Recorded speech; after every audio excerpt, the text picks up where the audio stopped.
iniciou a gravação. Iniciou a gravação. Então, por favor, pode. Vamos lá. Então depois veio o Williamson, né? Que o Williamson, ele já colocou uma visão que eu achei bem interessante, que essa visão dele, assim, quem sou eu para falar isso, né? Mas o Williamson, ele já colocou lá as questões das governanças, né? As governanças. Só que quando ele começou a trabalhar com as governanças, ele trabalhou com a governança de mercado, e hierárquico. O mercado é o spot. Você produz, você vende. Produz e vende. Hierárquico é quando você internaliza a produção. Por quê? Que entra na pergunta de Coase. Por que as firmas, né? Não existe apenas uma firma no mundo que ela centraliza tudo. Porque a firma, na verdade, ele é um nexo, um nexo de relações contratuais. São várias relações contratuais. Então nós temos no extremo, porque no artigo ele fala muito bem, ele utiliza a palavra extremo, que eu não tinha visto em lugar nenhuma. Então você tem o extremo spot, mercado, e tem do outro lado o extremo, que é a hierarquia. Dentro desse meio aí que nós temos, entre esse ponto e esse outro ponto, nós temos as híbridas, que é o que o Menard fala, né? Ele fala das híbridas. Então todo o trabalho dele se baseia em cima dessas formas híbridas que foram sendo construídas pelas empresas. Então ele diz que é o seguinte, que dificilmente você encontra uma empresa que ela é 100% mercado, ou então 100% hierarquia, que internaliza tudo. Então existe o quê? Elas são nexos de vários tipos de contratos que são híbridos, são intermediários. Só que dentro desses contratos existem os contratos mais formais e os contratos informais, que aí que entra a nova economia institucional. Quanto ao quê? A formalização ou a informalização do tipo de contrato. A formalização seria as questões institucionais formais, leis, ordens, normas, regulamentos, todas essas coisas lá, as normas normas, aquelas NRs, né? As NRs, normas regulamentares, tal, tudo isso daí entra no ambiente institucional formal. E tem as quais entram no ambiente institucional informal, que é tradição, cultura, são coisas mais relacionadas aos costumes dos povos. Então, essa questão híbrida nas transações, você cria governanças nas quais você tem graus de formalidade, tanto alta quanto baixa, e você tem de um lado, e você tem graus de informalidade. Só que não significa, uma coisa que não pode confundir é o seguinte: quando você tem informalidade e formalidade, está relacionado à nova economia institucional, das leis, regras ou tradições e cultura. Que isso daí influencia diretamente nas governanças, ou seja, nos arranjos institucionais estabelecidos pelas empresas que estão lá embaixo, pelas empresas. Aí que é interessante que o Menard, ele começa a navegar nesse meio. Ele começa a navegar, então ele tem um espaço gigantesco para ele explorar ali que ninguém tinha explorado ainda, porque o Williamson, ele falou de um extremo, aí depois ele falou do outro extremo e desse extremo. Aí o Menard, ele quis trabalhar com o quê? Que é aquele meio. Cara, é um universo para explorar. E o que tem ali nesse meio? Por exemplo, formas híbridas. Uma franquia é uma forma híbrida. Você pode ver outros tipos de contratos no qual você chega lá, aperta a mão do cara, beleza, tal. É uma forma híbrida também. Você apertou a mão do cara é uma forma híbrida. Embora seja informal, é uma forma híbrida. Agora você tem ali, assinar um contrato com o cara é algo formal. Só que se você assina o contrato com o cara, e ao mesmo tempo que você está assinando o contrato com o cara, você está apertando a mão do outro para você fechar um negócio, é uma governança híbrida. Então o trabalho dele, esse trabalho, ele discute em cima disso. Aí o que eles fizeram? Eles foram até essas... Pode falar. Você vê que nessa questão da forma híbrida, até alguns financiamentos ocorrem de maneira híbrida, né? Porque sai lá uma carteira de crédito para um produtor agrícola, só que como que essa carteira vai ser retirada, né? Quem que vai fechar o contrato? Isso. Quem que fecha lá o contrato, o responsável para fazer toda a tramitação é uma cooperativa. Só que quem é que realmente vai ter que pagar, né, os custos desse contrato? Quem é que vai ter que arcar com os problemas, se gerar algum problema? Se tiver com inadimplência, quem é que vai ficar negativado? Não é a cooperativa, é o cooperado, né? É o cooperado. Então, a cooperativa fechou o contrato, mas quem que vai arcar com as consequências é o cooperado. Exatamente, o cooperado é responsável pela entrega, né? Aí entra naquele artigo, no artigo anterior, se for relacionado com certificados, que é o dever de dar, o dever de fazer, né? Ó, cara, sim, eu acho bacana porque todas essas teorias que a gente está vendo, elas se conversam, cara, desde a ECD lá, que a gente viu no primeiro dia de aula, cara, até a última que a gente viu agora, todas elas estão relacionadas. Isso daí é de nível estratégico numa empresa. Não é tático operacional, de nível estratégico, de decisões. Então, os caras top dessas empresas, eles têm aula com essas coisas aí, cara. Vamos supor, Abílio Diniz, esses caras aí, eles conhecem muito bem isso daí para eles poderem circular nesse ambiente. Agora, Abílio Diniz, você sabe que ele é formado pela USP, né? Ah, ele é formado em que lá? Ele é formado em economia. Ah, é economista da USP? Economia e administração. Cara, ele tem dupla formação, economia e administração pela USP. Esses caras. Economista é um bichinho que ele gosta de fuçar tudo, né? Economista mas ele é um grande administrador, né? Sim, ele é excelente administrador. Que ele começou o Pão de Açúcar, o que ele fez, o que ele realizou é algo assim espetacular. Do jeito que ele herdou as coisas, né? Como que era antes e o que virou depois, né? Sim. Até aquela amarra que ele fez acho que era com o Carrefour que ele fez, uma amarra com o Carrefour um tempo atrás, né? Que deu maior treta depois, né? É que na verdade ele tinha aberto o capital, né? Quando ele abriu o capital, aí o Carrefour entrou na sociedade, entrou para o grupo. Isso. E quando entrou no grupo, entrou uma determinada pessoa com quem ele não tinha boas relações. Ah, então foi isso. Uma treta pessoal. E essa treta pessoal foi para o ambiente de negócio. Ah, e tá vendo que vai interessante. Por isso que ele saiu do grupo do Pão de Açúcar. Ele, que era o presidente, saiu fora. Olha que doido, né, cara? Eu sei que ficou uma treta durante um bom tempo com eles, né? Sim, mas por causa de questões pessoais. Né? Legal. Mas voltando no artigo aí, por favor, vamos lá. Nós temos aí que a questão do... Você estava falando sobre a forma híbrida, né? Você estava bem na questão do meio aí. Se vocês entrarem na figura 1, cara, aí já está explicando tudo, cara. Dá uma olhada lá na figura 1, que está no nosso artigo sobre fecularias, né? Aí a gente entende essa parte aí da teoria. Cara, eu vou falar uma coisa assim, eu gosto de teoria. Eu amo teoria, cara. Teoria eu gosto. A prática, assim, de fazer as pesquisas, a gente tem que fazer, mas a teoria eu gosto, cara. A teoria eu acho muito bacana em qualquer ponto. Aí é interessante observar que nessa figura 1, ele coloca aqui também a questão dos custos de transação e a especificidade de ativos. Isso, né? Que eu ia falar para vocês. E aí você tem ali a questão do mercado, o híbrido e hierarquia. Só que todos eles vão avançando conforme a especificidade do nível das relações, né? Não, a especificidade dos ativos. Sim, isso. Porque é o seguinte... Relacional dos ativos. Se vocês olharem aqui, é uma explicação no qual vocês veem que entre mercado e hierarquia. Pode ver, a hierarquia ela está no extremo e mercados está no outro extremo. Né? Conforme os custos de transação eles vão aumentando, os custos de transação eles vão aumentando, aí você também está aumentando as questões de mercado, de hierarquia, e inclusive das questões híbridas. Né?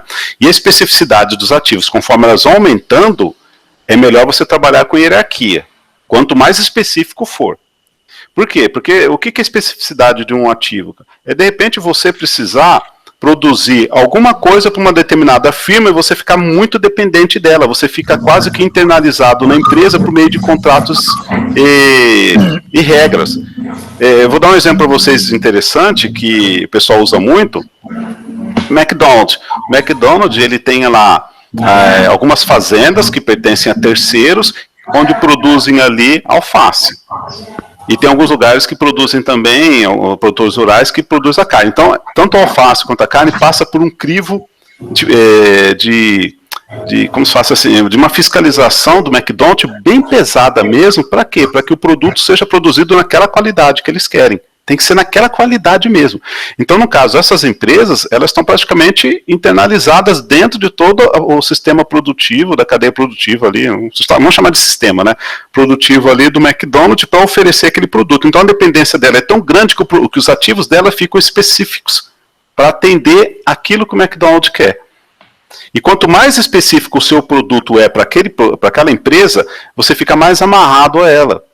Então, o que acontece ao mesmo tempo? Os custos de transações aumentam. Por que o custo de transação aumenta? Porque o custo de transação você tem ali a questão do oportunismo e da incerteza e da especificidade do ativos. Então, esses são as 3 dimensões principais que nós temos no custo de transação. Se a especificidade do ativo começa a aumentar bastante, o seu oportunismo, a questão de oportunismo também aumenta, porque de repente o McDonald's pode falar, não quero mais você, eu encontrei uma outra empresa que vai produzir a mesma coisa por um preço mais barato, a gente termina nossas relações aqui. E todo aquele investimento que você fez para atender o McDonald's, máquinas, equipamentos, estrutura, treinamento de pessoas, e aí, o que você vai fazer com tudo aquilo ali? Então você perde aquilo. Então aumenta o que? O oportunismo. E aumenta ao mesmo tempo a questão como fala, oportunismo, especificidade dos ativos e da incerteza. Porque todo mundo tem medo de ficar amarrado apenas com uma empresa. Você tem medo, porque você depende daquela empresa. Estrategicamente, para ninguém é bom você ter um contrato com apenas uma única empresa. O risco é grande. Isso. Né? Porque você, de repente, a empresa vai lá e faz um outro negócio diferente. Nós vemos isso aí na prática, por exemplo, com a Casas Bahia, né? Uhum. Na época do antigo dono, como que é mesmo o nome dele? Casas Bahia era o Samuel Klein, né? Isso, seu Samuel Klein. Ainda na época dele, do seu Samuel, veja só, nós temos aqui em Tupã indústrias de móveis, né? Uma delas é Favaretto e Manzano. Então, eles tinham ali, e até hoje é uma empresa que fornece para Casas Bahia, e algo assim que na época era praticamente 98% da produção era para Casas Bahia, né? Hoje é menos, eles têm outros clientes também, mas ainda assim o percentual é altamente representativo, né? Substancialmente grande. Agora, teve uma empresa nesse período, eu não lembro agora de qual cidade, que também fornecia móveis, que era um dos co-parceiros, né, que entregava móveis, porque não era só a Favaretto e Manzano de Tupã, tem outras indústrias. Mirassol deve ter. E que entregava também móveis para Casas Bahia. Casas Bahia, o que ela fez de um tempo para cá? Ela foi e construiu uma unidade fabril. Aí, em determinada data, chegou lá os representantes das empresas para poder mostrar, né, o que tinham para fornecer para Casas Bahia. E pegou e falou, empresa tal, vocês podem se retirar. Tá vendo? Desse jeito mesmo. Tchau, acabou, não quero mais. Não tinha o que falar. Né? Tchau. Exatamente. Então as empresas tiveram essa situação, que é a questão da insegurança. Então, um dos problemas que existe, né, é essa questão que vai gerando a insegurança aí. Então, o que a pessoa precisa também para poder se garantir, para se manter? A questão que ele tem que atender também os padrões de qualidade de uma maneira tal que aquele que recebe, ele não tenha o que reclamar da qualidade. Né? Do que está sendo entregue. Então a pessoa fica presa não apenas a questões do contrato, a questão financeira, os riscos, mas ele tem um compromisso de atender o mais alto padrão de qualidade exigido. Exatamente. É aí que tá, porque como eu falei do McDonald's, tem um padrão que eles querem e você fica amarrado com aquela empresa, no caso do McDonald's, você não tem como sair dali, porque por isso que se fala especificidade dos ativos, quer dizer que os ativos eles têm que ser específicos para internalizar a produção para determinada empresa. Aí por isso que fica essa história aí. O que é melhor, internalizar ou ir para o mercado? Se você quer você quer padronizar demais, você quer muita qualidade, que são aquelas qualidades que você deseja, você internaliza. Você fecha um contrato com alguma empresa que ela vai produzir exatamente aquilo que você quer. Ou então, dentro da sua própria empresa, você internaliza. Você coloca um setor, uma divisão da tua empresa que você vai produzir aquele produto que você quer naquela especificidade, naquelas qualidades. Então, nós temos nesse extremo. Aí, no outro extremo, mercado. O que seria o mercado? O mercado está relacionado com o spot. Eu produzo, eu vendo. eu produzo, eu vendo. Então, as empresas vão buscar no mercado aquilo que elas não querem hierarquizar, que elas não querem internalizar. Agora, imaginem só, algumas empresas como essas grandes que a gente está falando aqui, Casas Bahia, McDonald's, já pensou se eles forem buscar no mercado os insumos que eles precisam para trabalhar no dia a dia? Eles vão ter um risco gigantesco de faltar produtos. Então, o que eles fazem? Eles já trabalham com contratos hierarquizados. Então, essas que são as diferenças. Agora, empresas pequenas, elas tendem a trabalhar mais com o mercado, né? Agora, por exemplo, mas sempre assim? Não, um frigorífico, ele trabalha também com o mercado. Ele trabalha muitas vezes com o mercado. Então, porque boi e tal, já não dá para você hierarquizar assim com muita facilidade, né? Então você trabalha, o camarada chega lá e fala, eu tenho tantos bois, vem que eu compro. Eu tenho tantos bois, vem que eu compro. Dificilmente eles vão fechar contrato com uma empresa, uma fazenda, para eles ficarem fornecendo ali animais para elas, para poder fazer abate, né? Pode ocorrer, claro, mas como que você vai manter uma periodicidade de uma determinada quantidade de animais dentro de determinadas características? É diferente de alface, de couve, né, de feijão, esse tipo de coisa. Isso, né? Acontece em Dallas, né? Tem um conhecido meu, o Lauren Charles Cook, que ele presta serviço para uma empresa de Dallas que trabalha com um determinado padrão de carne, né? Então, o que acontece? A fazenda da família dele no Texas, ela tem que produzir uma determinada raça de gado, né? Que vai dentro de determinado padrão de alimentação para resultar em determinado padrão de carne, para que também atenda aquelas especificidades. Então, para fazer isso, eles também têm que produzir uma certa quantidade. Então, eles produzem um sistema de confinamento e com todo o controle da genética e da reprodução. Eles têm que produzir tantos bezerros hoje, né, filhotes, para poder estar entregando em determinada data do abatimento. É uma exceção no mercado, né? Mas existe. Então, são situações hoje em dia, Celso, uma coisa interessante no mundo rural, né? É que você tem ali a genética bovina e cada vez que passa os animais estão ficando, né? Então você está pegando uma genética, cada vez um abate mais rápido, né? Então você está conseguindo transformar as fazendas em unidades de produção, não unidades de criação. Um dia vai sumir essa palavra, essa é unidade de produção.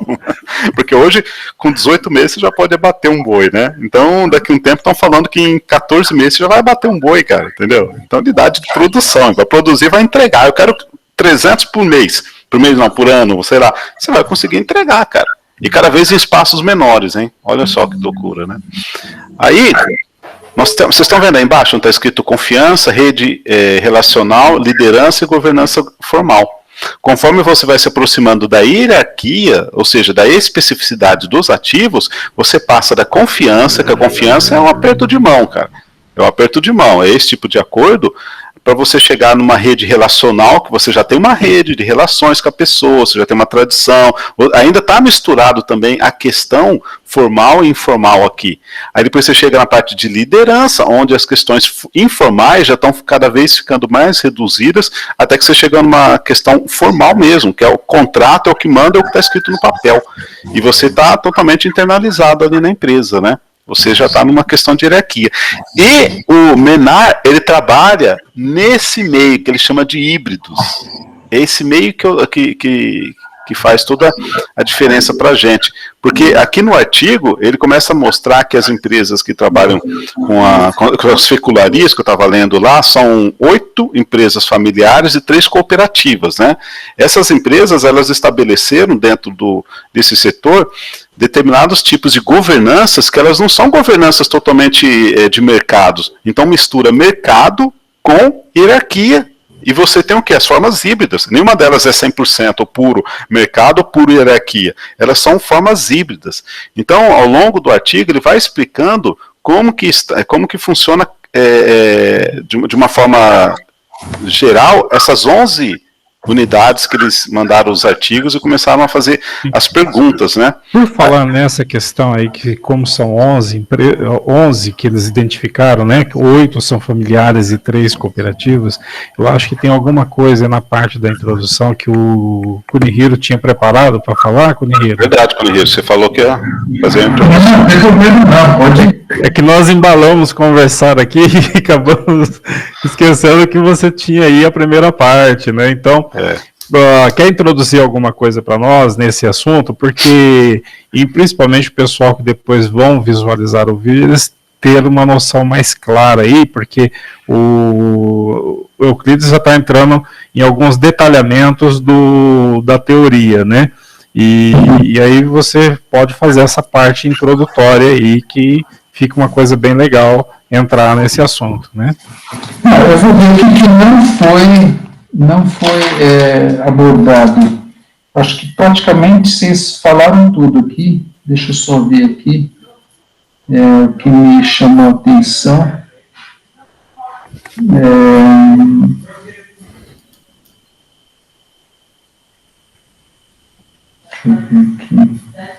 Ele usa as 3 categorias híbridas, né? Pooling, Contracting, Competing. São as categorias, isso. Que ele desenvolveu, Menar, né? Isso. Uma coisa que me chamou a atenção na parte de pooling, né, que é a parte de escolha de parcerias, a questão da seletividade, né, escolha de parcerias, o planejamento conjunto, padrão de qualidade, redução de assimetria das informações, né? Cara, isso daí, desculpa, eu chamaria isso daí de uma franquia, cara. Mas continua. Na verdade... Né? Mas não sei o que seria. Na verdade, o que eu pensei assim, se eu fosse montar, por exemplo, uma cooperativa, tá? Eu olharia para isso. Eu selecionaria, né? Eu vou trazer qualquer cara? Não vou. Seleciona. Um cara, por exemplo, para fazer planejamento conjunto, se é um cara de uma nota só, é difícil trazer esse cara, né? Estabelecer padrão de qualidade, né? E também redução de assimetrias nas informações. Eu acho que isso, toda vez que você vai trabalhar em conjunto, né? Quando você vai trabalhar na parte de cooperação e coordenação, você tem que levar em conta esses pontos, né, que é os contratos, né, os acordos e a competição, né. O que eu achei interessante que, embora seja ambiente de cooperação, mas também tem uma competição, né, não está descartando... sim, você está falando... Ninguém é só amiguinho, né. Você está falando dos arranjos plurais, né. Dessas diferentes formas híbridas, né? Quando você introduzir essas formas híbridas de governança, você tem que levar tudo isso em consideração. Mas o que eu acho bacana é que tem uma relação, né, então, como nós nos relacionamos, né? Então, na base da confiança, rede relacional, liderança e governança formal, né? Para que a gente consiga ter um ambiente de cooperação e coordenação. O que eu penso nessas duas formas, como vocês já falaram muito bem, o mercado, né, e a hierarquia, por exemplo, você não está levando em conta, você está olhando, assim, você está partindo mais para o individual, né?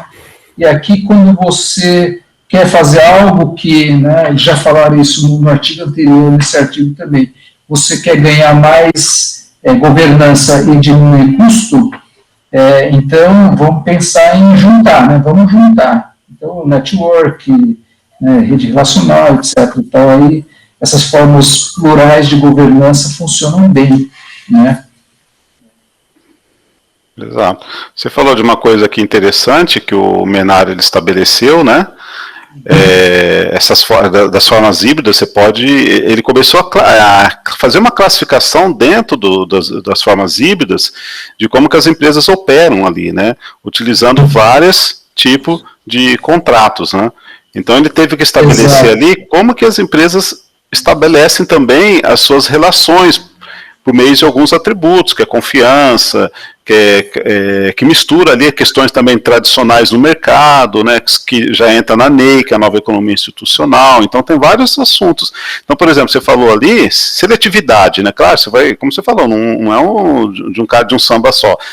Você tem que pegar ali uma parceria que já tem um histórico, já tenha, né, algo ali que você pode ter confiança que não vai faltar produto para você, porque um dos principais problemas que tem das empresas é a falta de insumos. Se tiver falta de insumos, elas param. Então, essa é uma preocupação grande. Agora diz aqui, planejamento conjunto, né, porque... Por isso que eu falei aquela hora, isso daqui se aproxima de uma franquia, né? Se você tem um planejamento conjunto, é o seguinte, eu vou vender e eu sei que eu vou comprar. Então, se eu tenho aqui 10 unidades franqueadas e cada unidade consome 1.000 peças por mês, eu vou comprar 10.000 para repassar para elas.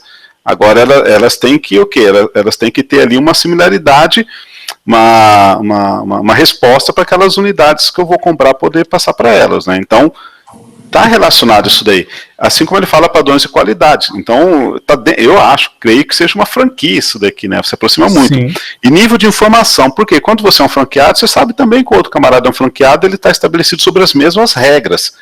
Então você tem as mesmas regras claras para todos, né? A única coisa que eu queria dizer, eu não sei se, por exemplo, franquia é uniformizado, né? Você tem que usar essa camisa dessa cor, né? Você tem que usar isso. Se você não usar isso, está fora, né? Aqui eu não acho que seja exatamente isso. Pode ser que não, pode ser que não. Eu acho que a franquia cabe aqui dentro, mas eu acho que cabe, por exemplo, modularidades diferentes. Por exemplo, sim. Franquia, né, por exemplo, de odontologia tem os sorridentes lá. Eles só trabalham no segmento de odontologia daquele jeito, das sorridentes. Aqui eu acho que ele é um pouquinho mais amplo, no sentido assim de... aqui, claro que a gente está falando da mandioca aqui, né? Da fécula da mandioca, é isso? Mandioca. Isso, mandioca, né? Está falando de uma coisa bem específica e tal, mas eu acho que quando o Menard está trazendo esse assunto da governança híbrida, eu estou achando que ele está abrindo um pouquinho mais o leque, falando assim, ok, no ambiente, né, não seria nem tanto o negócio, mas no ambiente, né, que você trabalha essas formas híbridas de governança, é necessário que tenha, então, esse pooling, contracting e competing, né, tem que ter algumas regras. Vamos jogar futebol, ok, pode ser que tenha alguma diferença jogar futebol, você não pode botar a mão, né, mas considero que pode, né, então algumas regras básicas, mas que pode mudar, por exemplo, sei lá, talvez aqui no Brasil é 45 por 45, pode ser que em algum outro lugar seja um pouco diferente, né, talvez a gente consiga encaixar alguma coisa, ok, vamos montar essa governança, forma híbrida de governança na parte de esportes, né? Então, algumas coisas que se estabelecer em termos de seletividade, planejamento conjunto. Aqui, né, vai fazer como fala, esses, tem o futebol, e depois, cada 4 anos, tem a Copa, Olimpíadas. Mas tem coisas que falam assim, ok, seletividade, eu não quero que a Rússia venha, por exemplo. Não quero que a China entre, por exemplo. Por quê? Porque tem alguns padrões éticos, confiança, rede relacional, por exemplo.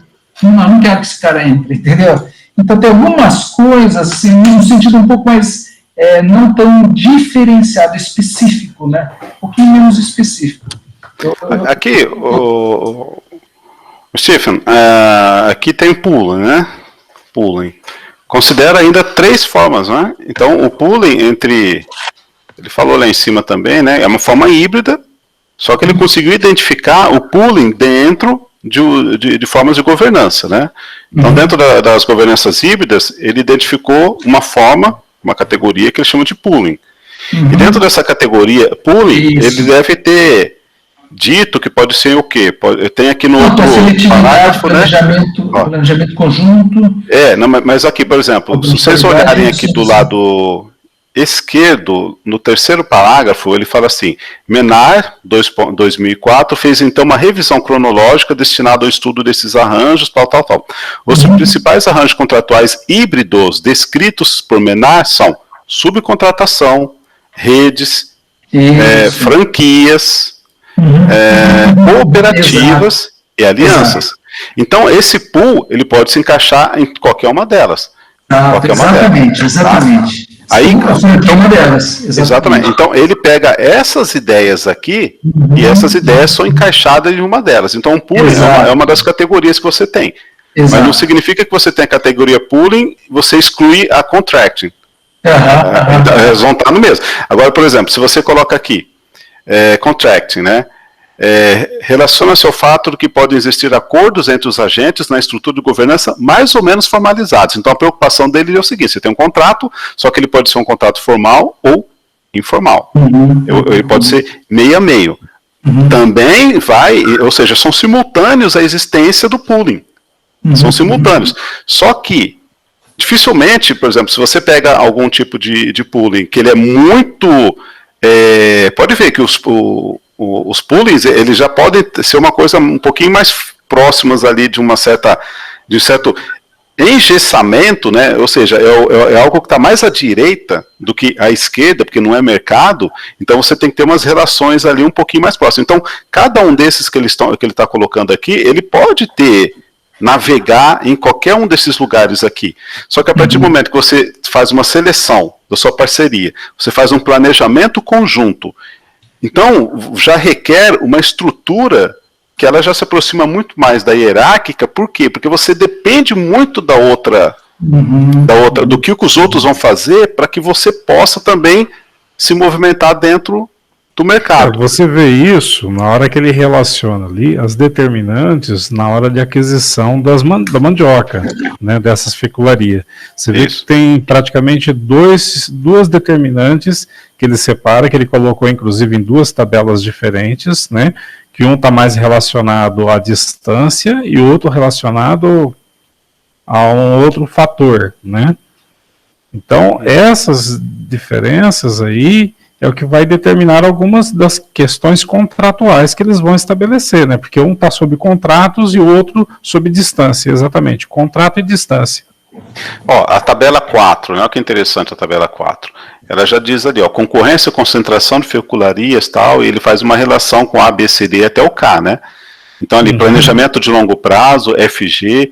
Então, a gente vê que realmente essa questão do pooling, essa questão do contract, né, elas estão relacionadas ao nível de governança que você estabelece dentro daquele mercado, que esses níveis de governança, eles podem coexistir. Sabe quem trabalha muito com isso hoje, assim, no modelo atual de negócios, né? As venture builders, né? Porque eles trabalham, embaixo deles tem as startups, são coisas totalmente distintas, né? Um mexe com fintech, outra coisa é health tech, e são coisas muito distintas, por exemplo. Só que é o seguinte, eles têm esse planejamento conjunto, eles têm um padrão, para estabelecer parceria tem que preencher esses requisitos, por exemplo, né? Então eles têm todo esse padrão de qualidade, né? E senão pode ser uma baita empresa, né, mas eles não preenchem, eles não entram, né. Achei bastante interessante eu estou estudando porque fala muito sobre VC, né, sobre Venture Capital, mas hoje o Capital, assim, ele estraçalhou muitos negócios, né, então tem uma forma menos hostil, né, que é a Venture Builder. Isso está meio que em alta hoje, né? Exato. Esse modelo aqui, eu achei bem que, assim, respondeu muitas de algumas perguntas, né? Mas como que essa questão da governança, né? Essa forma híbrida de governança e tal, isso que me chamou a atenção. Porque tem tudo isso aqui, confiança, rede relacional, liderança, governança formal, tudo isso aí tem, né? E do jeito que eles estão trabalhando hoje, por exemplo, não sei, assim, o quanto que vocês estão se inteirados nesse assunto, mas, assim, o empreendedor é um cara que não tem grana. Ele tem uma ideia, um cara tem sangue nos olhos, mas ele não tem grana, ele não tem equipe, não tem tecnologia, né? Então, e ele mal faz para sobreviver. O cara é um cara, né? É um cara bom, né? Aí o que acontece? Se o cara é bom mesmo, vamos dar uma oportunidade pro cara, né? E antes, assim, o dono do negócio, ele tinha 100% e ele vendia, ele fazia uma valuation lá e vendia 5% por 2 milhões, por exemplo. Hoje é o contrário. Você tem uma ideia, a ideia vale quase nada, né? Ok, você é o contrário, então essa ideia vai ser minha daqui para frente e eu te dou uma parcela que seja lá 10%, 15%. E dependendo de como você for, a gente vai te dar o salário, né? E à medida que você vai mostrando o resultado, né? E a gente vai então fazendo a valuation seu, não o contrário, né? Então me prova que esse negócio é tudo isso. E vai jogando dinheiro, aí vai, de acordo com o resultado que ele vai tendo, né? A cota que ele tem, vamos supor, ele tem 20%, pô, aquela 20% vale 100 vezes mais que os 100% que ele tinha, vamos dizer assim, né? Então, melhor ele ficar com 20% do que ficar com 100%, né? Mas isso é o que acontece. A teoria bastante, de Ezra Taft Benson, né? Melhor ter um pequeno percentual de alguma coisa do que 100% de nada. De nada, Isso acontece. Eu já vi casos assim do camarada falando assim, gostamos da sua ideia, a gente quer investir na sua ideia, nós vamos investir tantos mil, só que a sua participação vai ser diluída em tantos %. O cara ficou com menos da metade, bem menos da metade. Né? Mas para quem não tinha nada, de repente os caras investiam 1 milhão, você ter 200 mil? Exatamente. Só que tem gente que é tapado, cara, porque uma coisa que eu vou falar para vocês é interessante, que eu vi numa palestra um cara contando de um rapaz que foi lá para o Vale do Silício, né? Aí ele foi apresentar a ideia dele para investidores, os investidores sugeriram isso, falaram assim, mas você vai ficar com tanto % tal, né? O capital dele ele não tinha capital, tudo ele falou, não aceito menos que 50%. A ideia dele, depois de 1 ano e meio, já estava circulando. Pegaram a ideia dele na apresentação dele e circulou. Acabou. E não adianta ele querer entrar na justiça, não adianta ele querer fazer nada. Não adianta ele querer fazer nada, porque não há o que fazer. Esse é um mercado, não é mercado de patente. É um mercado é outro nível de mercado hoje, né? Isso daí é assim, como você falou, a ideia não se vende, essa ideia todo mundo tem. Ideia você tem. Agora, existe o quê? A viabilidade da ideia, a novidade da ideia. Agora, se você tiver uma ideia que ela é nova, ela é interessante, existe uma viabilidade para ela, você tem uma chance de implementá-la, né? Claro. Se você não tem dinheiro, você tem que procurar investidores. Se os investidores falarem, eu te dou esse dinheiro aqui por essa ideia, beleza, se ele não falar nada, cara, mas o que os caras fazem, eles têm que fazer o quê para isso? Mandar bala e tentar fazer um protótipo, cara. E vender o carro, vender o que for, se ele acredita nessa ideia aí, como falar? Patentear. Só que mesmo assim não garante, porque a ideia dele não garante nada. Você, por exemplo, eu posso ter uma ideia muito maravilhosa. Eu faço ali um programa de computador, né, um software de computador super bacana, para uma ideia maravilhosa. Só que de repente daqui a 1 ano pode ter o cara com a mesma ideia, só que ele fez com outras linhas de computadores. A minha ideia de patente, Euclides, né? A questão de patente, ela só tem assim importância e peso, né? Quando o valor agregado àquela patente, com relação à marca, o produto, você está na casa dos milhões, né? Não é simplesmente uma ideia que alguém teve, que um projeto, mas ainda não está produzindo nem nada, e não tem condições de produzir sem que haja um investidor, né? Por quê? Para as grandes empresas, né, é uma forma de se proteger o sistema de patente. Agora, para aquele que é o pequeno, ele ter lá uma patente, primeiro você tem um custo enorme, tem toda uma documentação para ele produzir, e outra, no mercado, na hora que você cai, até você provar que aquilo ali era seu, ir para a justiça, então você tem um custo de despesa grande, enquanto o outro que já está produzindo, ele está faturando, para ele não faz diferença ter que pagar uma multa por causa daquilo. Exatamente, não muda nada. No mercado hoje em dia é o seguinte, você criou hoje algo, você pôs um produto lá, em 6 meses, né, você vai ver o seu mesmo produto, igualzinho, sendo produzido por 100 outras empresas diferentes. Exatamente. Aí entra o ciclo de vida do produto, né? Sim. Você vê, por exemplo, a área de móveis no Brasil, né? E há 20 e tantos anos atrás eu projetava móveis, eu fazia projeto de móveis, né?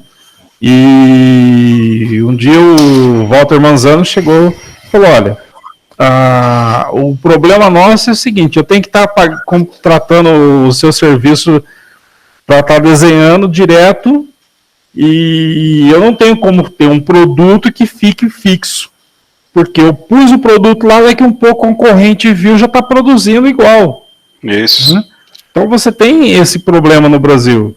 Isso há mais de 20 anos eu ouvi isso, né, do empresário. Imagina os dias atuais, com internet, com toda a tecnologia que existe, com acesso, né, da conectividade, todo mundo conectado. O cara bateu uma foto, tirou a imagem, já está fazendo.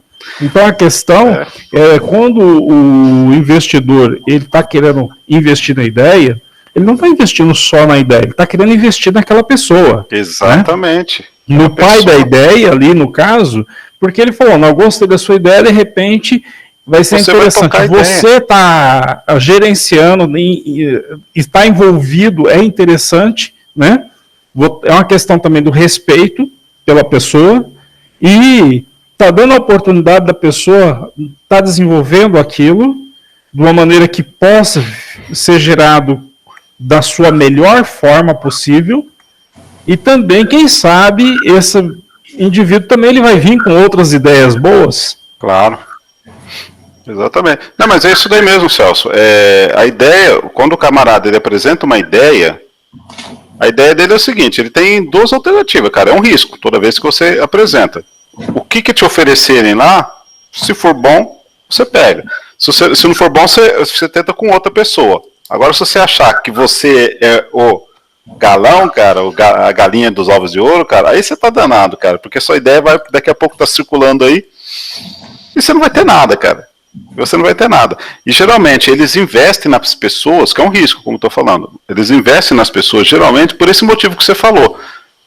Eles não querem deslocar uma pessoa, contratar uma pessoa, começar do zero aquela ideia. O que eles vão fazer? Eles vão simplesmente investir naquela pessoa para que aquela pessoa desenvolva a ideia. E aí que começa o negócio, cara. Começa. Eu dou aula disso daí, cara. Eu já vi, cara, eu tenho centenas de exemplos aí, cara, desse tipo de coisas aí que estão relacionadas a ideias, a patente. Eu conheço pessoas que patenteou uma coisa lá que está patenteada há 3 anos e não vai dar em nada, cara. Não vai dar em nada. A patente é pública. Não vai dar em nada. Se eu quiser, eu fico olhando o negócio de patente o tempo todo lá e falo assim, tá aqui um negócio bacana. Aí que eu vou fazer? Eu quero produzir isso daí. Só que daí o que eu vou fazer? Simplesmente eu produzo de uma forma diferente. Coloco lá e vendo. É bem arriscado esse. Só que eu não posso produzir a mesma coisa. A mesma coisa, com os mesmos formatos, aí não posso. Mas eu posso produzir a mesma ideia, só que de uma forma diferente. Sim, por exemplo, mudou. O pessoal fala assim, Uber, por exemplo. Uber não é para patentear, porque Uber é uma ideia. Airbnb é uma ideia. Agora, o código-fonte lá, aí eu não posso copiar. Aí já está patenteado. Aí já é outra história. Né? E aí, gente, vamos lá? Vamos. Eu tenho uma dúvida aqui, né? Uma pergunta relativa ao texto. Aqui ele fala da instabilidade do preço, que pode desestabilizar a cadeia de produção. Eu queria saber se a especificidade, das 3 especificidades que é dos ativos fixos, locacional e temporal, esse ativo, a autoespecificidade dos ativos fixos é alto risco, né, pelo que eu entendi. A especificidade locacional é baixo, né, porque tem um local lá específico que eles levam. A especificidade temporal, embora eles não tenham como armazenar, né, e é considerado alto, mas o fabricante, né, o fabril lá, eles compram, né, não compram eles não ficam limitando na compra, pelo que entendi. Então, apesar dessas especificidades, eles não têm vamos dizer, o risco do negócio. Agora, a minha pergunta é o seguinte, se não tem esse risco do negócio, onde está a instabilidade dos preços? Mas, pelo que eu estou lendo aqui... O que seria? Pelo que eu estou lendo aqui, a estabilidade do preço está praticamente ligada à matéria-prima. Sim, porque a mandioca ela é produzida em determinada época do ano, determinada safra. Então você tem período de safra e o período de entre safra, né, digamos assim. Então, então você vai ter uma época que você tem uma oferta grande no mercado, porque o cara ele produziu, o que acontece? Ele plantou e colheu a mandioca em determinado tempo. A mandioca você tem que colher em determinada data, é produto, né? É a raiz. Só que você não tem como estocar a mandioca. Você tem esse problema, porque se ela ficar parada lá, guardada, no estoque, ela vai estragar. Né? A mandioca in natura tem preço melhor do que fécula industrializada? Porque a fécula já é um subproduto da mandioca, né? É um produto. Porque você vai fazer vários produtos. Você tem no mercado a mandioca in natura, a casca, você tem a fécula, você tem o polvilho, né? E vários outros itens que se tira da mandioca, como a farinha de mandioca, né? E tudo mais. Mas de um modo geral, a fécula já é um produto mais refinado do que a farinha propriamente dita. Porque você tem a farinha e depois você vai ter lá os níveis, né, de produtos que vai se extraindo. Esses produtos já preparados, ele tem uma certa durabilidade, diferentemente da mandioca in natura. Então a mandioca in natura você não tem como estocar ela por muito tempo. Então o cara produziu, ele acabou de arrancar lá da roça, ele vai ter que colocar no mercado. Então, diferente de alguns produtos que ele estoca lá in natura, deixa lá, para na hora que tiver o preço bom, ele vai e vende. A instabilidade do preço está ligado a essa questão da época da colheita. Como fala? Dessa temporalidade, no caso? Isso. Tá. Você tem a questão temporal da produção, né? Da colheita, período de safra, que você vai ter uma oferta grande no mercado. E depois, porque para você estocar mandioca, ela in natura, no caso, ela tem que ser lavada, né, preparada ali e congelada, para não estragar. Então você tem aí mandioca ao longo do ano, só que o cara tem que colocar em câmara fria. Tá. Né? Como que você vai ter mandioca ao ano inteiro, né? Ou seja, para guardar lá não sei quanto tempo, para poder colocar à disposição no mercado, já congelando ela. Então, aí você tem que ter todo um investimento específico para isso, né? E nem sempre o produtor ele vai ter. Né? Eles não vão estar investindo porque não existe, pelo menos eles não viram nisso daí uma viabilidade, né? Até agora. Então você tem aí uma questão das especificidades do produto e que quem produz vai ter em determinada época do ano. E depois só na hora que tiver a próxima safra. Então, pelo que eu estou entendendo, essa instabilidade de preço está voltada ao produto em si, né? É só o produto. Sim. Tá. Eu fiz essa pergunta pelo seguinte, porque eu tenho o trabalho que eu estou fazendo, né, de conclusão do DCMA sobre ovos. Eu achei que tem muita similaridade nesse modelo de negócio, só que a instabilidade dos preços não está no ovo, né? Não, está na ração, né? Exatamente. Na produção de milho, de sorgo. Milho e soja. E sorgo. E também o câmbio. Né? Porque o milho você tem, o preço dele é pelo mercado, né? Mercado internacional. É commodity, então está no mundo, né? Você está ao câmbio aí.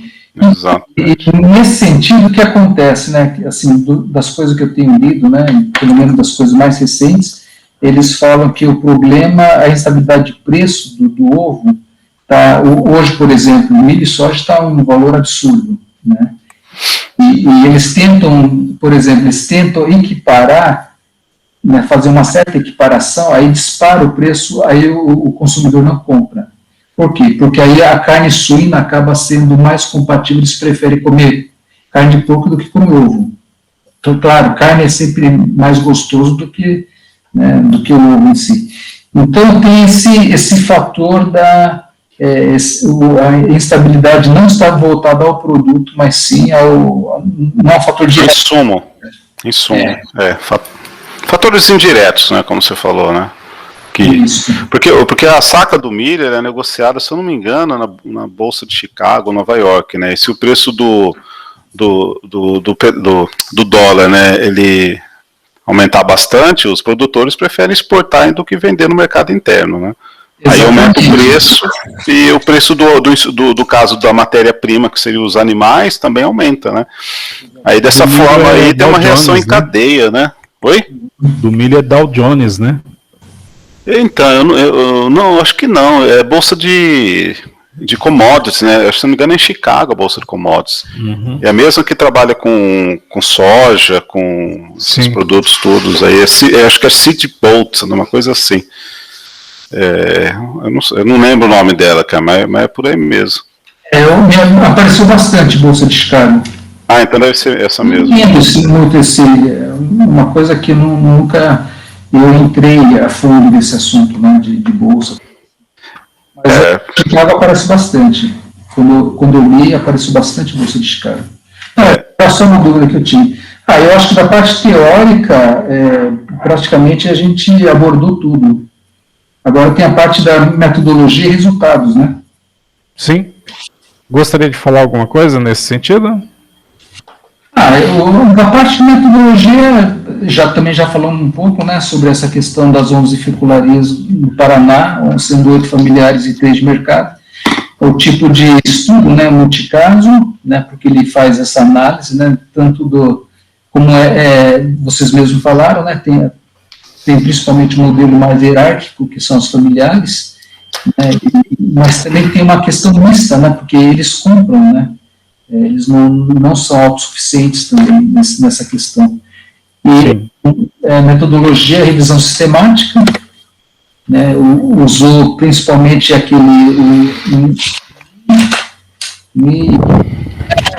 dois, economia institucional e economia dos custos de transação, né, das formas plurais, governança e coordenação do agronegócio. Assim, claro, ele fala de literatura, referência, mas sempre são os mesmos autores. E ele coloca mais um cara que ele aparece sempre, deve ser um chinês, que é Yin. Não é chinês, não. Ele, se eu não me engano, ele é americano, mas descendente de chinês. Se eu não me engano. Acho que chama Robert Yin, né? Isso. Não, Robert Yin. Quando eu falo chinês, eu não estou falando que ele nasceu na China, né? É que sou Kunihiro, né? Japonês. Mas aí eles veem lá e falam assim, mas como que seu nome é de americano, né? É Steven, né? E tem Kunihiro, né?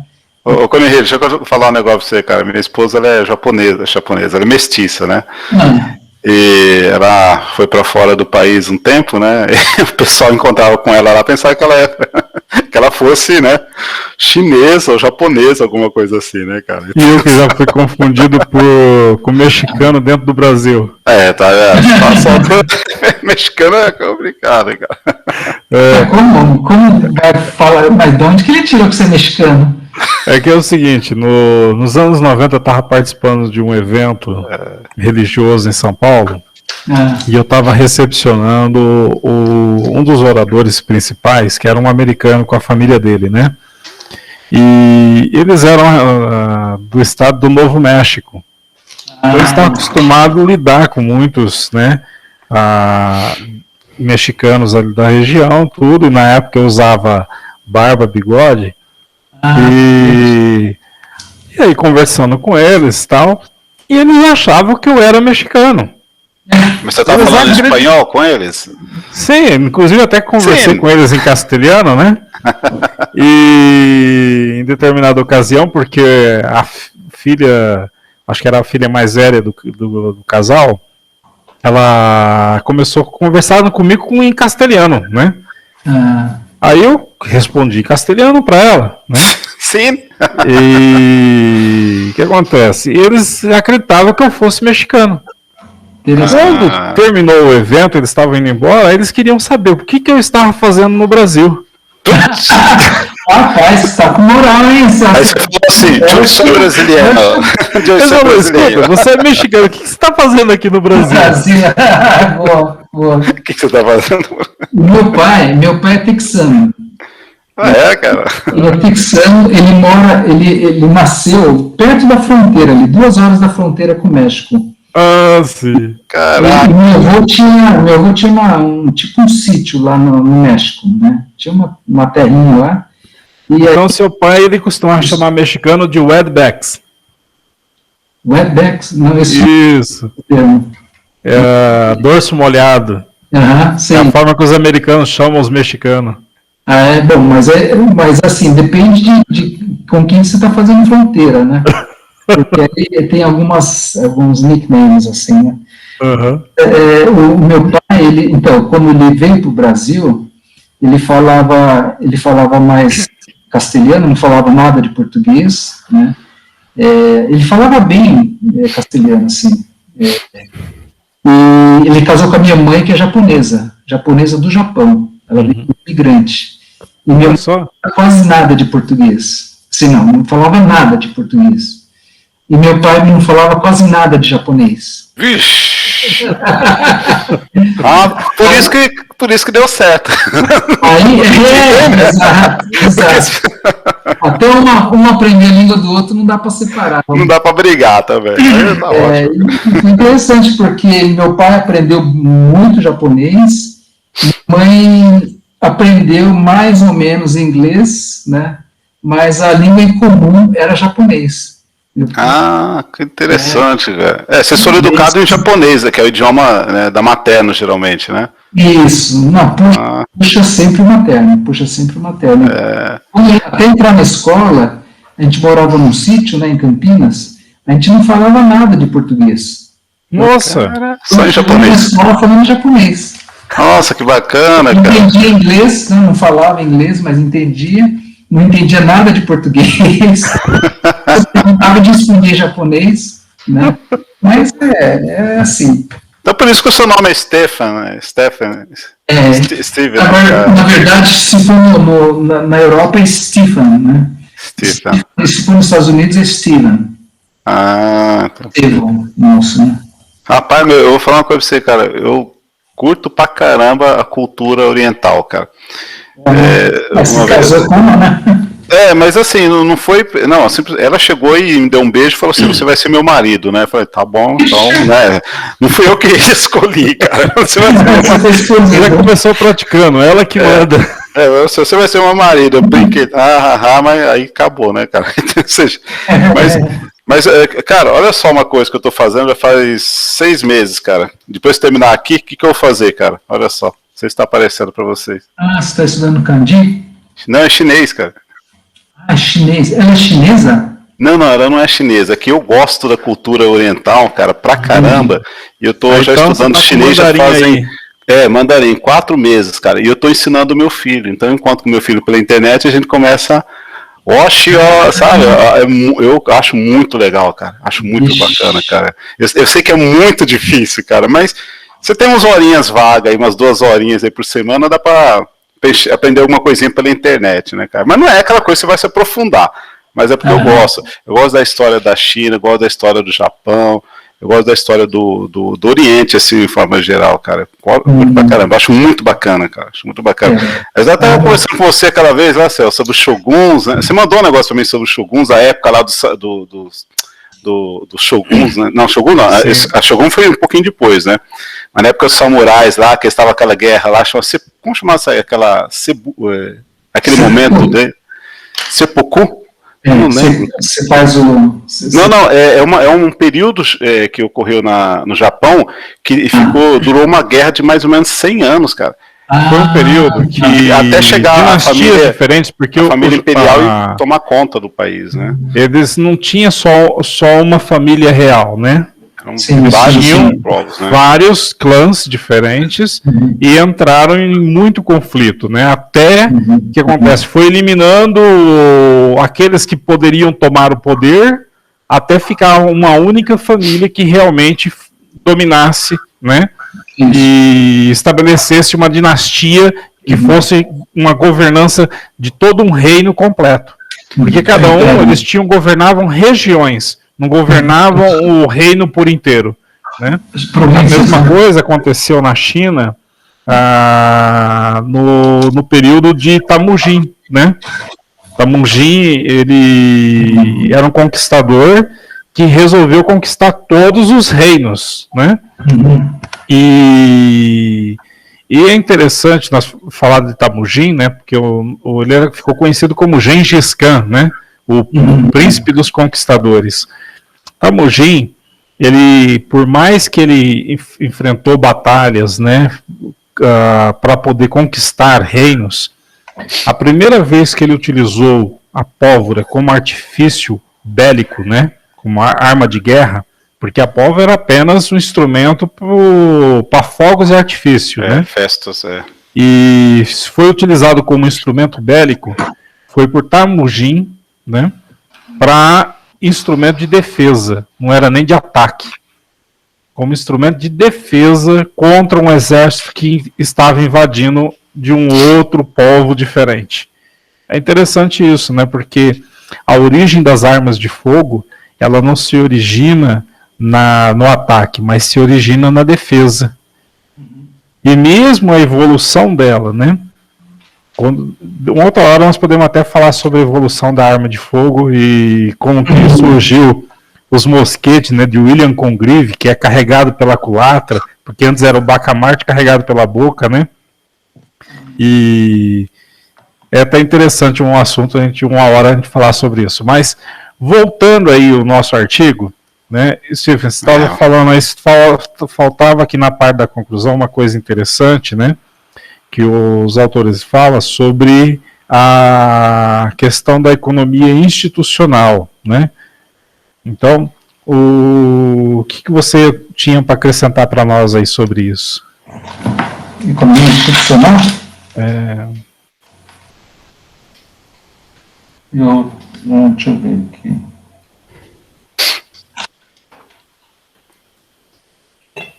Acho que a gente já falou sobre a MEI, né? Então nós já abordamos já.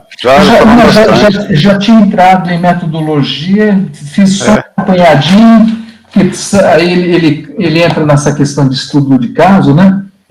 Ele fala um pouco dessa, como que ele fez, através das entrevistas, que primeiro teve a coleta de dados, né, no questionário eletrônico e tal, depois ele fez o face-to-face, né, que ele fez as entrevistas pessoais, tabulou essas entrevistas, aí depois vem os resultados, né. Eu queria ouvir de vocês, assim, né, não precisa nem descrever o resultado, mas eu queria discutir. Então, vamos lá, olha só. Vocês têm muita bagagem nessa parte aqui. Vamos já passar para a parte dos resultados, né? Acho que a parte mais interessante para a gente ver, porque inicialmente ele fala sobre a caracterização das fecularias, né? Beleza, isso daí a gente já até falou que eram 11, 3 cooperativas, 8 que eram familiares, e foram as maiores e 27,5% do mercado do Paraná, se não me engano, paranaense, né? Agora vamos lá para a determinação de escolha. Tá? Então, por exemplo, ele explica aqui sobre o mercado spot, né? E ele já fala aqui lá no início, né, que o porquê de utilizar no mercado spot. Então, o mercado spot, ele está relacionado mais ao quê? A informalidade das questões de governança. Quanto maior a informalidade, maior a chance de as coisas acontecerem pelo mercado spot, né? E aqui, só tem que achar aqui o porquê dele ter escolhido o mercado spot. Então, quer ver? Ó, a governança pelo mercado prevalece na compra, por as transações aqui. Dessa forma, as transações têm alta frequência, quer dizer que 75% das transações são no mercado spot. Isso é importante, gente, esse é um dado importante, porque eu só compro de você se você me pagar agora, é tudo à vista. Você quer comprar? Você quer vender? Eu te pago agora, tal. Então existe um certo grau de desconfiança ainda dentro desse mercado, porque eles ainda não têm ali um grau de confiança muito bom. Agora, por que isso daí acontece, né? Devido à frequência da entrega dos produtos, devido às chuvas, tem que saber, quando eu falo chuvas, porque são fatores externos que às vezes influenciam também na produção. Mas será que são relações entre as empresas mesmo, que aumentam o grau de oportunismo, ou então de infortúnio, que eu acho que é um dos, por exemplo, na questão das novas, da NEI, eu acho que poderiam ter colocado aí, porque já colocaram, que são as relações formais e informais, mas poderia ter alguma coisa que eu pensei, vou até dar um spoiler do que eu pensei para vocês, tá, gente? É uma coisa que eu penso em escrever mais para frente e tal, né, que são as condições de clima, por exemplo, condições de clima. Será que isso daí influencia também em você ter determinados tipos de contratos devido à época, à sazonalidade, uma série de coisas? Porque não aborda sobre isso daí. Eu já li sobre isso, não aborda. Mas é uma coisa interessante para se aprofundar um pouco. Eu tô até conversando com outro colega meu que ele gosta desse negócio aí, a gente já deu uma desmiuçada aí, a gente não encontrou nada que fala sobre isso daí. Mas não sei se seria, né? Mas vamos ver, vamos lá. Aí, o que acontece? O mercado de spot fecularia não tem controle sobre a qualidade da matéria-prima, que é o que a gente acabou de falar. Por que não tem qualidade? Porque simplesmente eles vão retirar lá, vão vender aqueles produtos, e do jeito que está vendendo, você compra, porque no mercado spot geralmente você não tem um controle de qualidade dos produtos.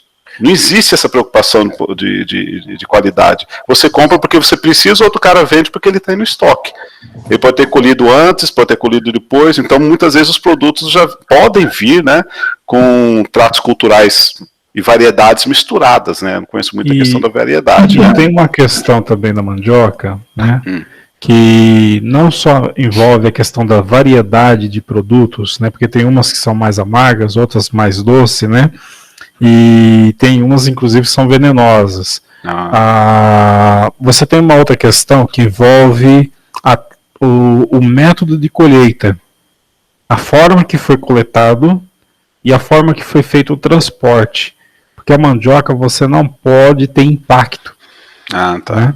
Bateu na mandioca, já vai gerar problema, né? É uma raiz que não pode ter impacto. É como fruta que é sensível, que não pode sofrer aperto, esmagamento, né? Exatamente. A mandioca tem, dependendo da forma que se coletar, vai interferir no resultado da qualidade do produto, a maioria dos produtos, no sabor do produto. Então você tem aí uma especificidade da questão na hora da colheita. É qualidade, né? Exatamente. Interfere na qualidade final. Isso, bacana. Porque isso daí na qualidade está relacionado também ao quê? Ao tipo de governança que você tem. Se você está no mercado spot, o nível de governança ele acaba sendo... os custos de transações são maiores. A gente sabe disso daí. E porque você vai comprar de quem tem e porque você precisa. E o preço vai ser definido ali na hora, né? Agora aqui no segundo parágrafo ele fala uma outra coisa bacana também, ó.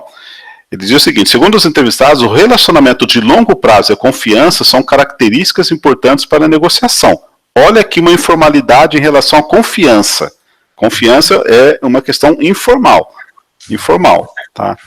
E aqui, mesmo havendo pouco controle, que é no caso dos padrões, observou-se a importância da especialidade locacional e temporal. Quer dizer que prazo e onde você está é muito importante para eu adquirir ou não a mandioca desse tanto produtor. É que eles falam ali que eles procuraram colocar na média de 25 km de distância máxima. Exatamente. Está no artigo aí. Exatamente. Por causa disso, porque a questão do prazo de entrega, você tem aí a questão da distância que essa mandioca vai estar sendo transportada sob a carroceria de um caminhão, né?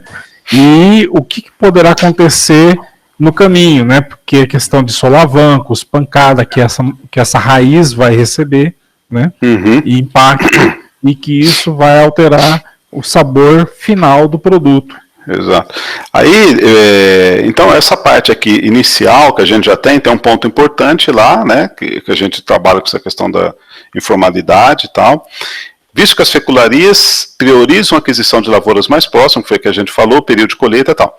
Então isso daqui é tudo relacionado ao mercado spot. Então o mercado spot ele tem ali um peso muito grande. Agora dá para pular isso daqui já direto nos contratos formais, que as características principais a gente falou. Tá? Agora aqui nos contratos formais. Sim, pode falar. Aqui que me chama a atenção aqui, fala assim, as fecularias. Então não é uma só. Sim, não. São várias. São várias. Nós 11, temos aí 11 fecularias. Ele pegou, né? 8 delas são propriedades familiares e 3 são cooperativas. Mas não necessariamente elas fazem parte de outras cooperativas, elas são um braço das cooperativas. Isso. Aí que entra a questão. Eu estava vendo esse meu amigo que trabalha com ovos em pó, lá em Bastos, da DIN Ovos, DIN Alimentos. Eu vi ele assim, ele está direto no telefone, os caras ligando. Eu fiquei vendo que ele estava negociando o preço de ovo. Ovo em pó? Eu falei assim, mas como é que é esse negócio aí, né? Ele falou assim, não, eu estou negociando compra e venda. Eu falei, tá, e como é que é? Ele falou assim, esse mercado é mercado extremamente informal. Olha o que ele me falou. Então, a gente vai vender para quem? Para quem paga mais. Isso. E a gente vai comprar de quem? Quem vende mais barato. Isso. Então, eu vejo assim, aí que, para mim, explica essa questão assim, não tem garantia de entrega, para mim, assim. E aí eu perguntei para ele assim, mas por que você está em Bastos, se não está em outro local? Ele falou assim, Bastos tem os melhores ovos do Brasil. Ele falou, Bastos é famoso porque tem ovos bons, eles garantem a qualidade dos ovos. É difícil comprar ovo de Bastos que esteja estragado. Você pode comprar de qualquer outro lugar, mas de Bastos é difícil comprar um que estiver estragado.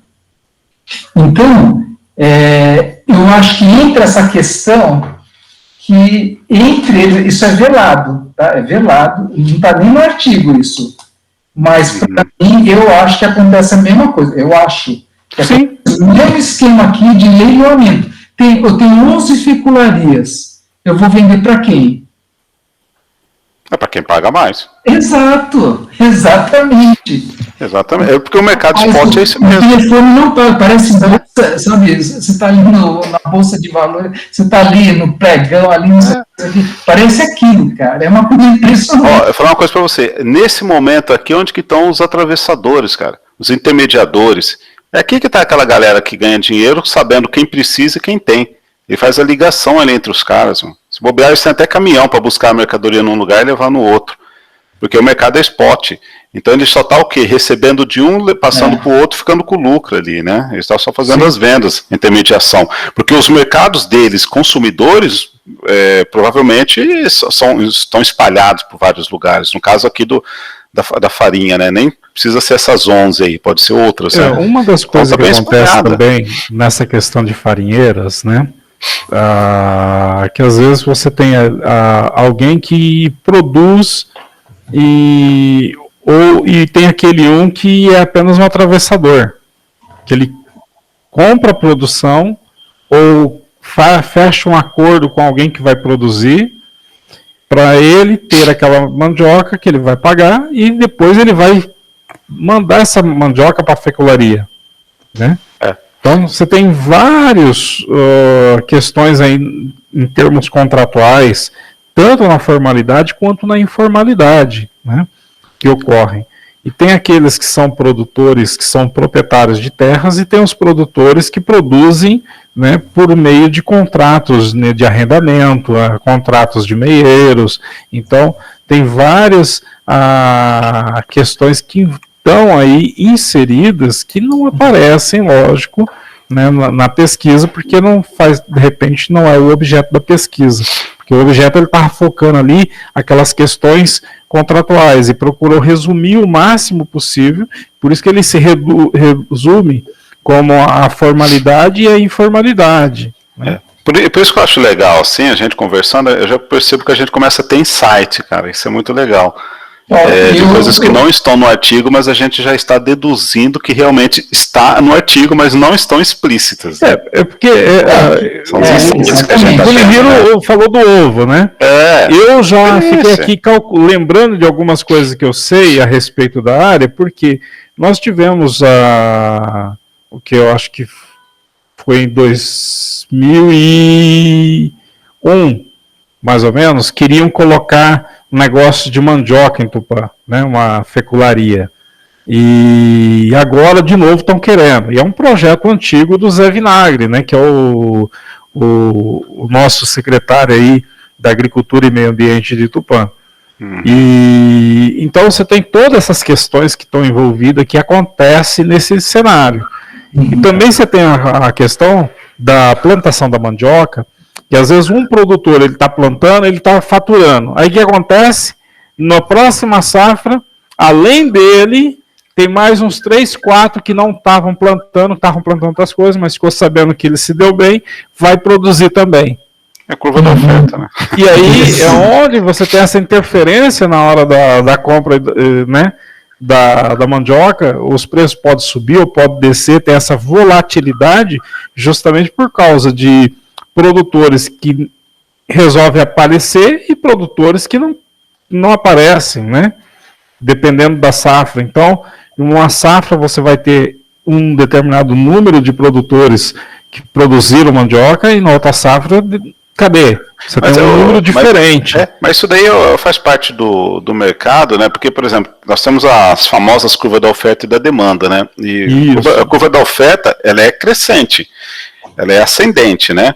Aí muitas vezes as pessoas não entendem, né? Por que ela é ascendente? Quer dizer que conforme vai aumentando o preço, aumenta a quantidade de fornecedores, aumenta o preço, mas como que isso daí pode acontecer?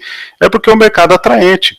Se você está com um preço muito bom, você aumenta o preço, mas aumenta a oferta. Aumenta o preço, aumenta a oferta. Porque esse aumento da oferta significa que são novas empresas que estão entrando, ofertando nesse mercado.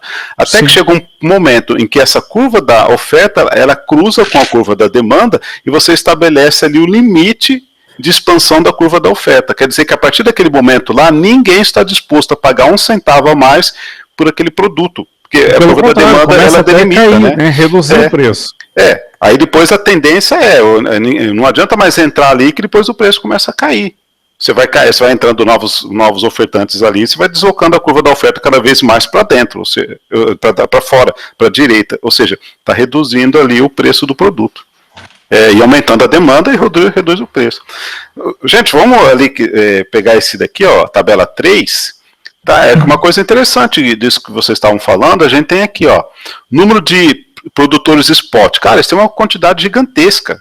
Pode ser pequenos ou grandes produtores. Olha aqui, 91 para a empresa A, 444 para a empresa H, 444.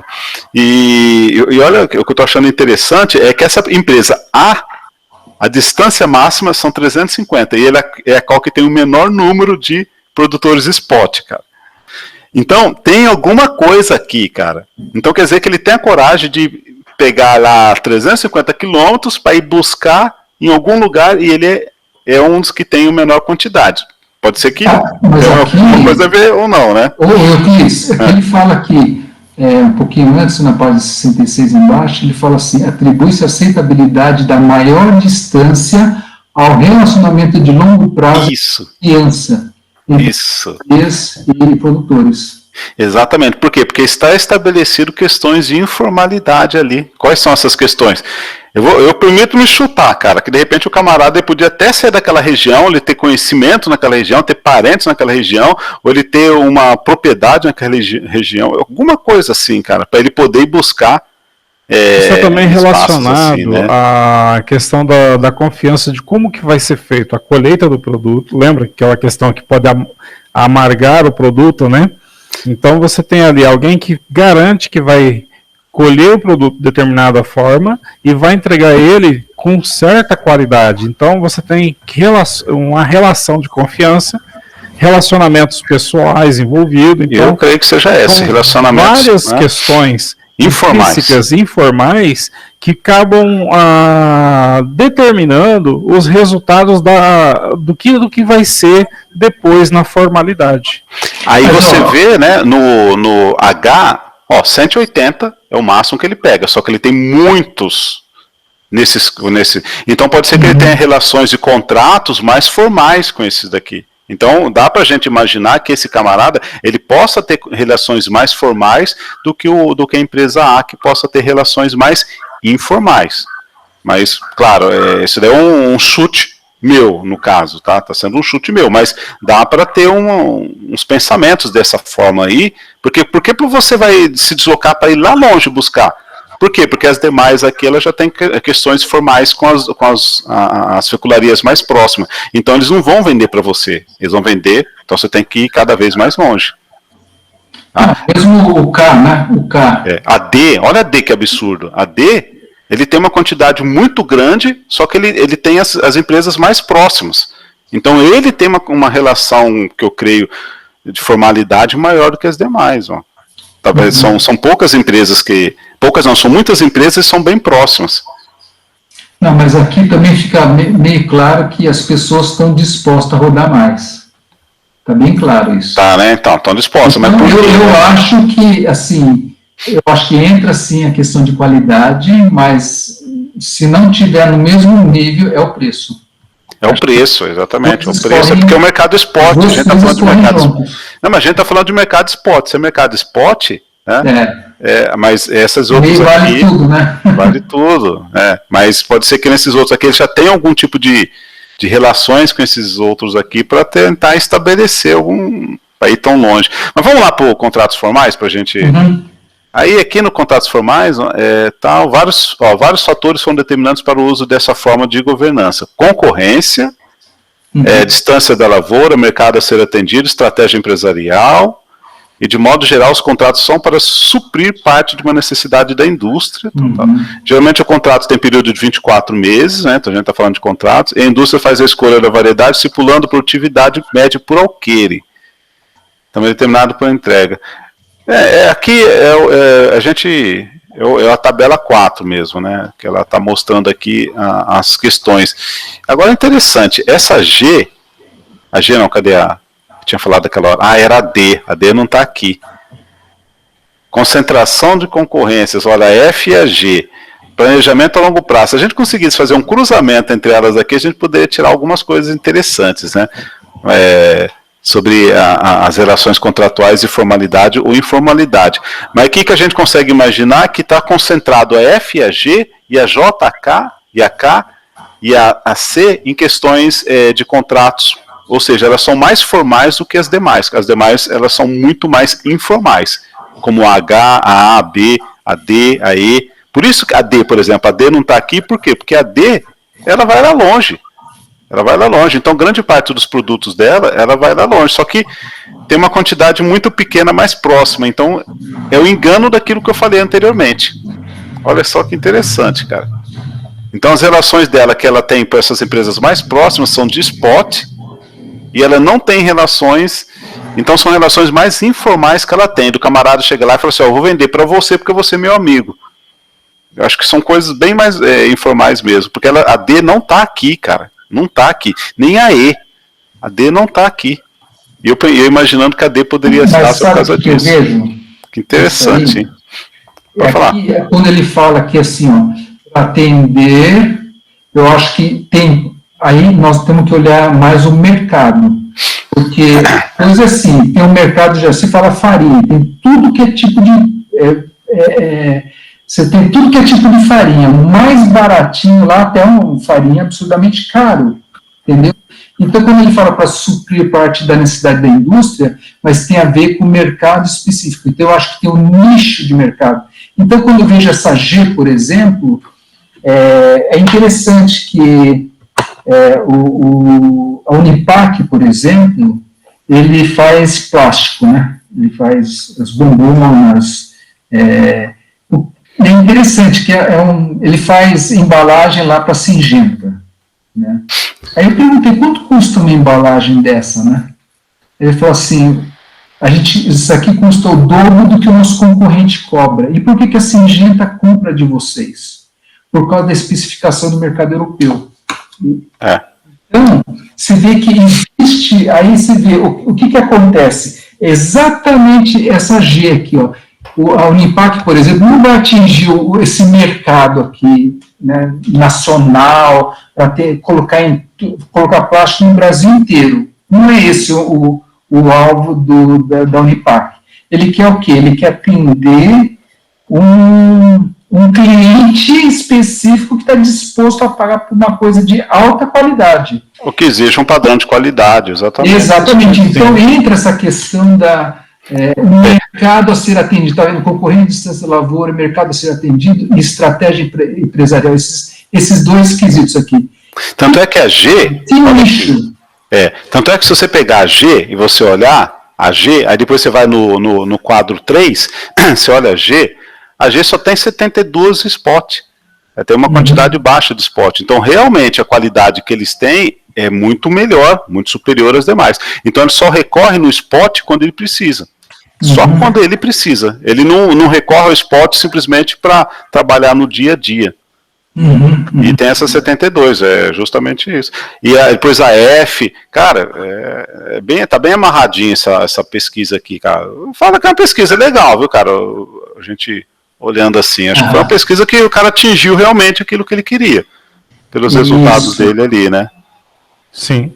E como a indústria faz as exigências dele, fala assim, bom, produtividade média por alqueire, quantidade a ser entregue, né, e também, observou-se que a maioria dos casos que a mandioca proveniente dos contratos é de melhor qualidade. Tem que ser. Sim. Ele deve pagar melhor. Sem dúvida. Só que é o seguinte... Veja só, a fecularia, ela vai trabalhar com vários produtos. Às vezes a gente pensa somente na farinha de mandioca, né? Mas você tem ali o amido também extraído de mandioca, né? Você tem alguns produtos que vai para a indústria alimentícia, produtos que vão para a indústria farmacêutica também, né? Então, tem diversos tipos de produtos e tem produto que a mandioca tem que ter a melhor qualidade possível. Não é só para comercializar um produto de qualquer forma, né? Tem, lógico, aí alguns que vão apenas simplesmente farinha branca. Outros vão vender, que vai depois transformar aquilo em farofas pré-preparada, pré-pronta. E tem esses outros produtos diferenciados que tem um nicho específico de mercado que vai atender uma necessidade mais específica. E para isso há uma necessidade também de você ter um produto que chegue na fecularia com uma certa qualidade, um certo padrão de qualidade. Isso mesmo. Porque eles, para terem ali maiores graus de formalidade, é necessário que você tenha padrões de controle de qualidade de quem você está comprando, porque você espera, porque o seu cliente ele espera isso de você. Então é justamente isso. Para não comprar aquelas mandiocas estragadas, depois você vai fazer o que com aquilo? Você vai ter que vender para terceiros, que não seja da sua um cliente ali que exija determinadas qualidades, né? Ou vender para ração, sei lá, não sei como funciona isso daí. Gente, eu vou ter que sair já, tá? Porque eu nós estouramos aí o horário, né? Extrapolamos um pouco. Nós começamos um pouquinho atrasado e no final atrasamos bem mais para encerrar. Não, a gente conversou bastante sobre isso, cara. Eu sinceramente, eu tô satisfeito, cara. Mas eu tô satisfeitíssimo, eu acho que praticamente a gente não entrou... Na verdade, eu queria discutir essa análise das transações e efeitos sobre eficiência industrial, né? Que entra uma questão aí que tem... Aqui eu tive algumas dúvidas. Mas, beleza, vamos... Foi ótimo. Eu acho assim que a gente discutiu uns assuntos aqui que até extrapolou a proposta do artigo. A gente se aprofundou em algumas coisas aqui que eu achei muito bacana. Acho que quarta-feira a gente vai mandar bem, viu? Nós não nos restringimos à leitura do artigo, né? Isso, nós fomos além disso. Não é diferente. Nós somos além disso. A gente pegou vários exemplos, vários, né? Mas eu tenho que realmente sair, gente. Vai lá. Fazer umas coisinhas agora. Então vamos encerrar aqui e um bom final de semana para vocês, tá bom? Gente, nós todos aí. Deus abençoe, viu? Amém. Amém. Valeu, Clínis. Valeu, Celso. Valeu, Stefan. Valeu, Celso. Um abraço, gente. Tchau, tchau. Um abraço. Celso, acho que está certo, né, com relação